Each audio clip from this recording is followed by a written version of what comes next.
Magandang Biyernes sa lahat. It's the 19th of February 2021. Ito po si Benji Chidoro. Ako po isang retired bank officer who had been investing in the stock market since 2007. I started with mutual funds and then diversified my investments in stocks. And I also reviewed the most active stocks, and I started doing this daily stock market report since August of last year. And if you like the content, ini-invite ko po kayo na mag-subscribe sa aking channel. And if you have stocks in mind that you want me to review, just comment on the comment box and I will prioritize them. Hello then, mga classmates, no? Batch 76 ng G. Araneta University High School. See you tomorrow, February 20, 2021 sa ating Introduction to the Philippine Stock Market, 11 a.m. Philippine Standard Time. Rose Reyes had shared the link and we shall be using the Google Meet platform. And we will open the link at 10:30 para meron tayong kamustahan, konting additional instructions and announcements. Okay, so today meron tayong balita sa Metro Pacific, yung kanyang Cebu-Cordova Toll Bridge at Manila Water, and the results of trading in the PSE. Lahat ng ito dito lamang sa Thank God It's a Friday, February 19, 2021 edition of The Stock Market Today.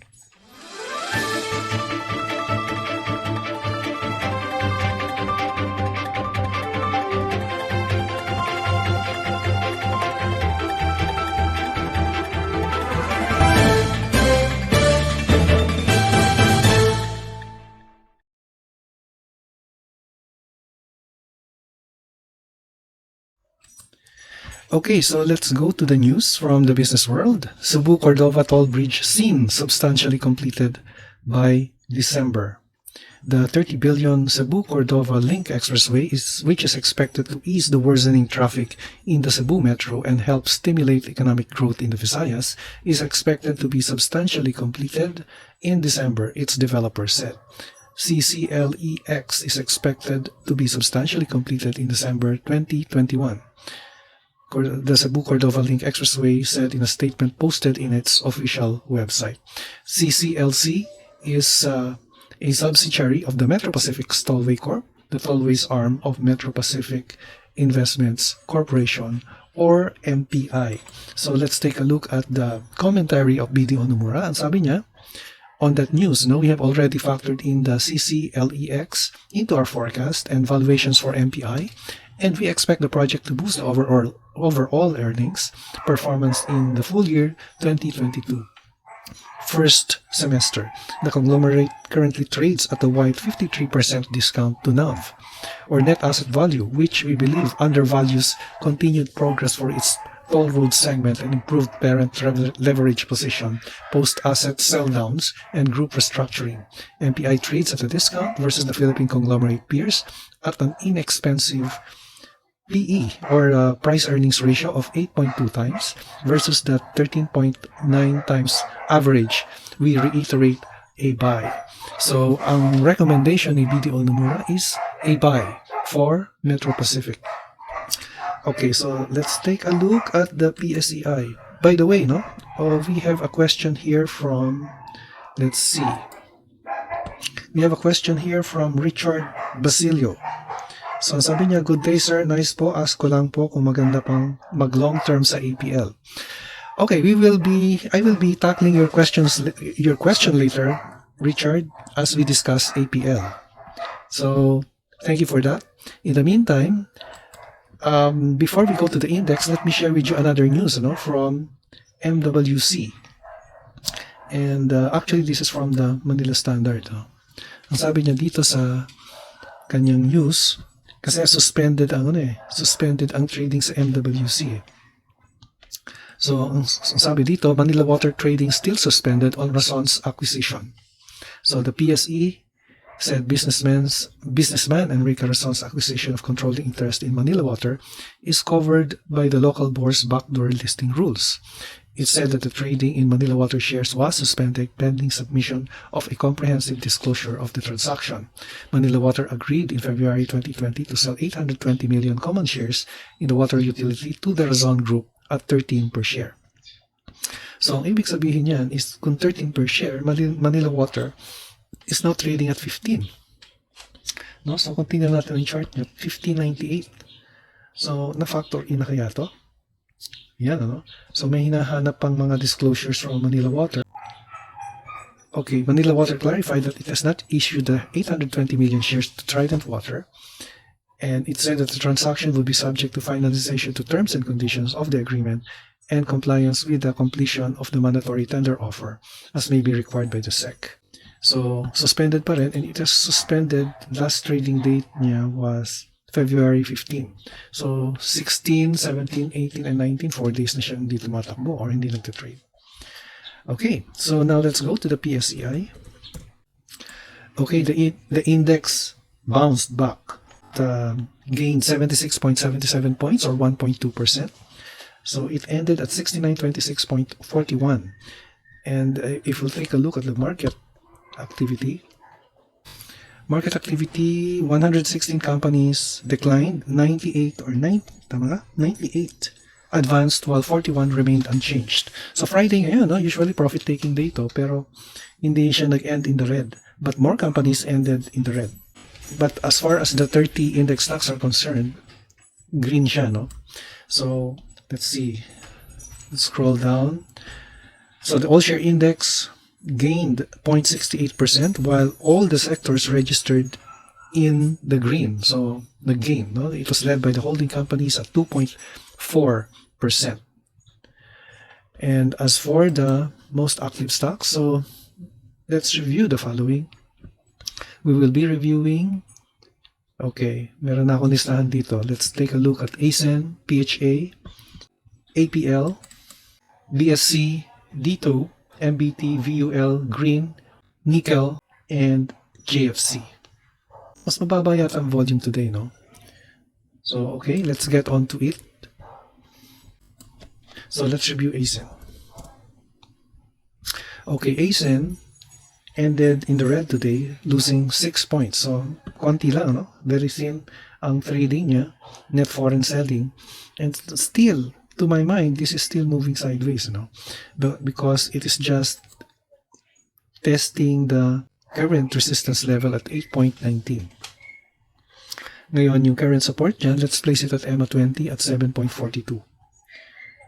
Yeah, no? Still moving sideways. Pero, overall, the trend is still upwards. Kasi the RSI is at 58.69, meaning this is a bullish number. And most of the time, the closing prices ended higher.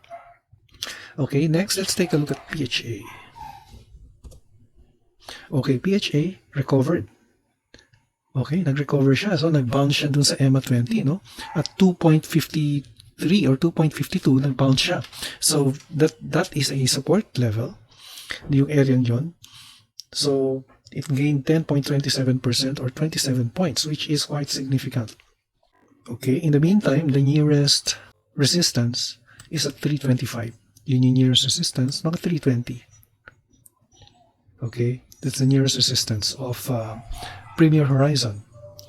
So it is just, in general, it is moving upwards. Bullish siya ngayon, no? Because while there had been red candlesticks in the past 5 or 6 days, nakat ito with the green candlestick today. And the RSI is bullish at 60.48. So tingnan natin, no? Tingnan natin the coming days on what will happen to the stock, and this looks like a sign of reversal. Okay, APL. Okay, APL ended in the red today, so 3.51% down, 0.01 points, no? 27.50, 27.5 centavos yung kanyang close. And from the indicators, this is still under the candlestick, which would indicate a bullish indication. So pataas pa rin yung kanyang trend. The support, we can place it at 24 centavos, which is our EMA 20. And the resistance is at 33, mga 31. Tingnan natin. Lagay natin dito at yan, 33. Yan yung nearest resistance ni APL.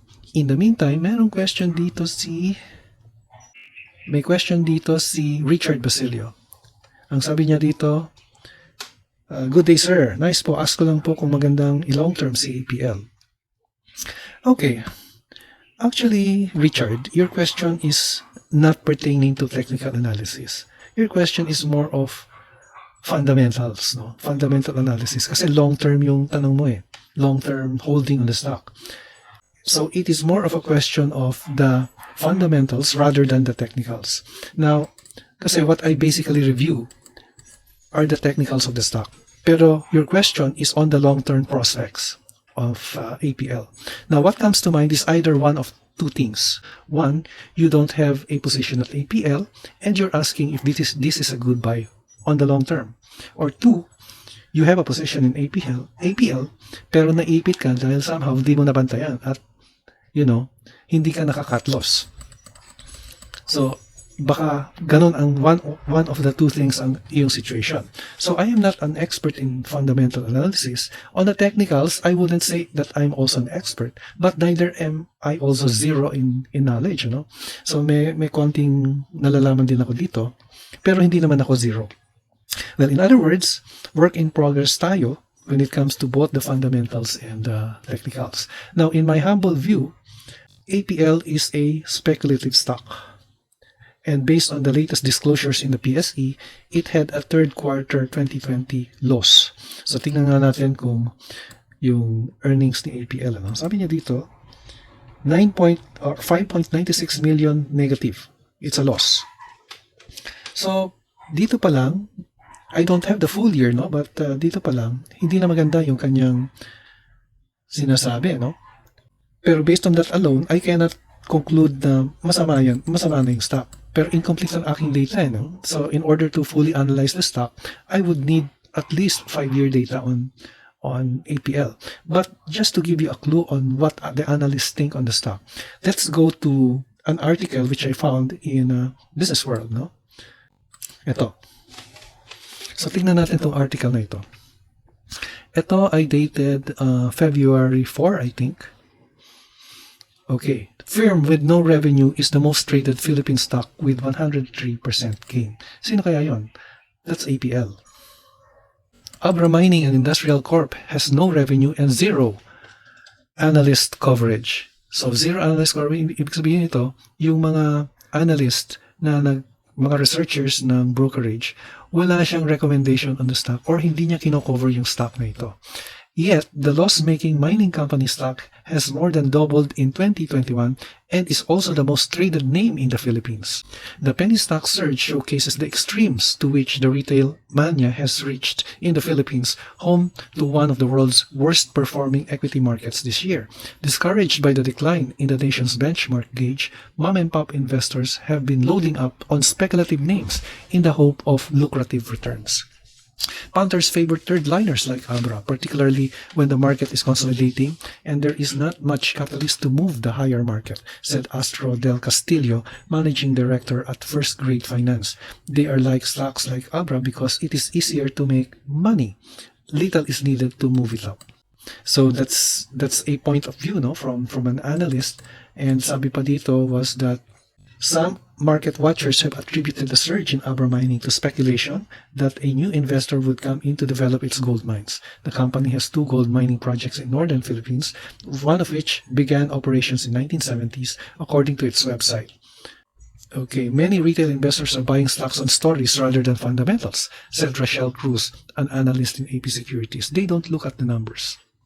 In response to 6 inquiries by the stock exchange in January, Abra Mining said it wasn't aware of any information, nor could it speculate as to the reason for the stock's unusual price movement. So it's not the fundamentals that's moving it, it's speculation.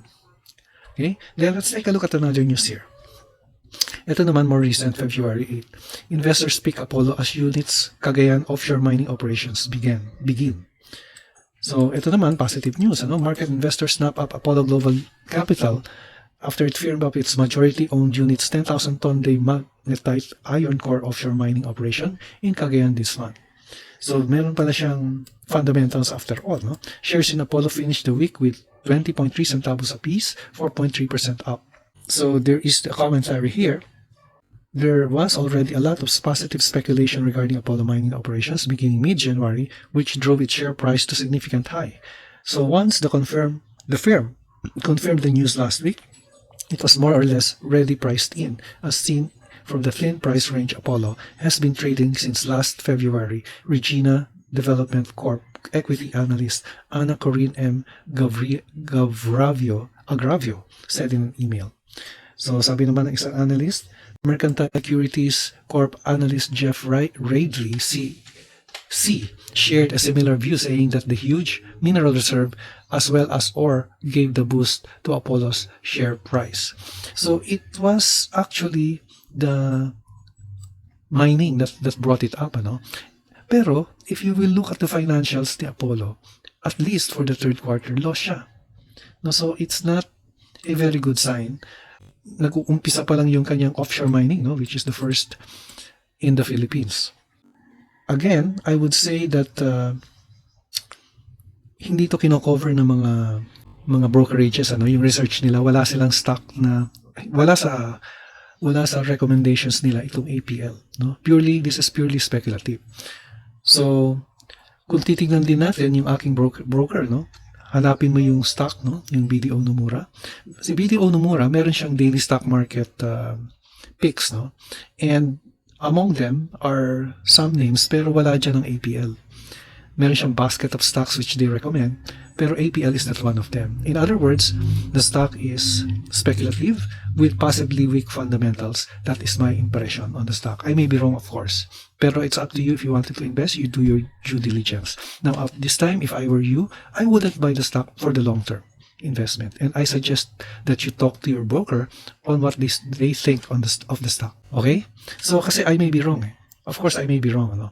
Pero from news items, speculative stocks are not good for the long term. So I hope I have answered your question, and good luck on your investments. Richard, thank you. After APL, let's take a look at BSC. Okay, BSC slightly gained, no? 8.55 points, 10.10 or 10 centavos gain, no? Which is already significant in the Philippine market. So under the candlestick pa rin yung ating indicators, which would say that it is bullish. So if we'll do a Fibonacci on BSC, the retracements that we can see here is it has a retracement at 1.41, and this will be our resistance. While our support, the nearest would be 1 peso and 18 centavos, which will be our support. And it is under the candlestick, so slightly bullish yung stock. So it may just trade within this range in the next few days. Okay, and then let's take a look at Dito. Okay, Dito. Naku. So, mukhang nagpipik na nga itong si Dito, no? So, sabi ko nga, in the past reviews, meron siyang bearish divergence, no? And we can now see the weakness in the candlesticks.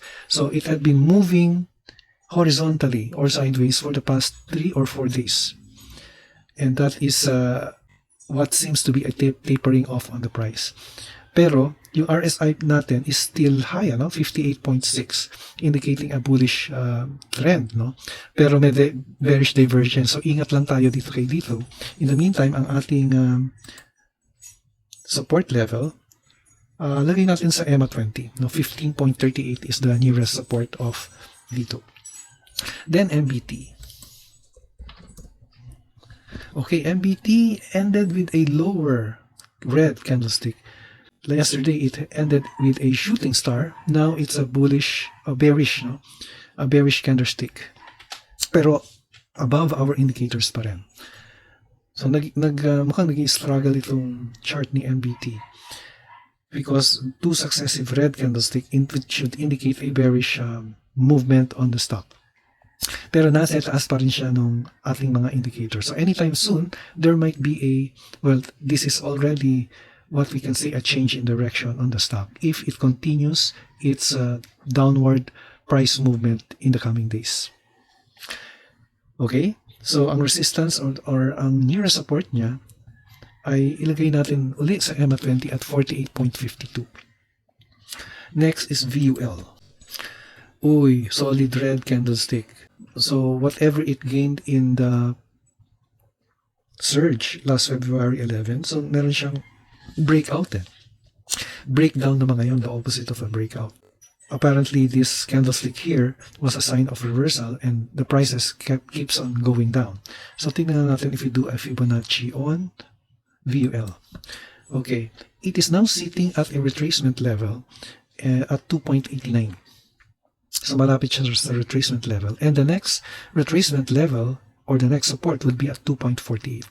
Now, when I talk of support and resistance, I would refer to areas and not exact points. So 2.48 yung nearest support and pababa yung movement ng stock. Although the RSI and our moving averages would indicate still a bullish trend.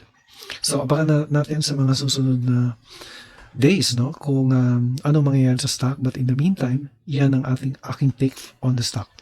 Candlestick movement is bearish. Okay, green. Green, okay, it had a red candlestick today, nag-profit taking siya. So, maaring nagko-consolidate lang to. Kasi tumuloy yung breakout niya, no? There was a breakout in February 16 and another surge in February 18. Pero right now, Friday, ay mukhang nag-profit taking. So, maaring nagpapahinga lang ang stock.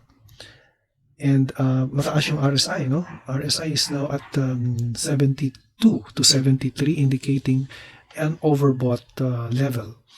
So in the meantime, ang ating nearest support is at 4 pesos and the next support level below that would be at 3.31. So tingnan natin, no, kung tumuloy na yung change in direction on the stock. So let's take a look at the news here. Baka may news siya dito.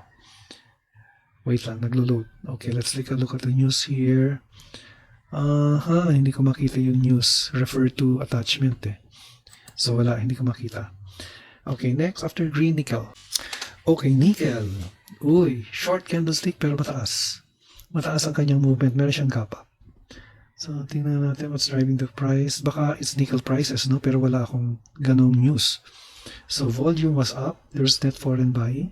So, bullish ang stock, kumbaga. Kasi RSI is at 63 and all our indicators, yung moving averages, are under the candlesticks. So upward the movement and it will test the resistance level at, tingnan natin dito, yan, 6 pesos yung nearest resistance level. Okay, so yan yung key levels na kailangan natin tingnan. So you can check on the nickel prices, baka it's the nickel prices that's driving the stock. Okay, next, let's take a look at JFC. Still moving sideways sa JFC and it's at the EMA 100 level. So, yan na ngayon ang ating support level, flat. Almost flat, no? 1 peso lang yung inangat ni JFC from 178 closing yesterday. So, not much movement. And it's bearish. Yung RSI niya is bearish. And it's moving, for the past 4 days, it's been moving sideways. But our two indicators, the 20-day and the 50 days, are above the candlestick, indicating a bearish movement. So it's a sideways to bearish ang kanyang movement. Okay? So in the meantime, let me share with you the news on JFC or the commentary of JFC on by BDO Nomura. No? So tignan natin to. So, let me put it up. Hello nga pala sa mga classmates ko. So tuloy tayo tomorrow, no? 11 o'clock. So we will be opening the link at 10:40. In-upgrade ni BDO Nomura yung rating ni Jollibee, no? From a reduce recommendation to neutral. So from reduce, ginawa niyang neutral. Ibig sabihin, imbis na mag-sell ka ng stock, pwede mo nang hawakan. Kasi mukhang may nakita siyang improvement on the position of Jollibee. And medyo aggressive siya. Okay, so yan ang ating news commentary, no, from BDO Nomura. Ngayon, again, guys, pwede kayong maniwala dito, pwede rin hindi. So do your due diligence on before you buy your stock. And trade your plan and plan your trade.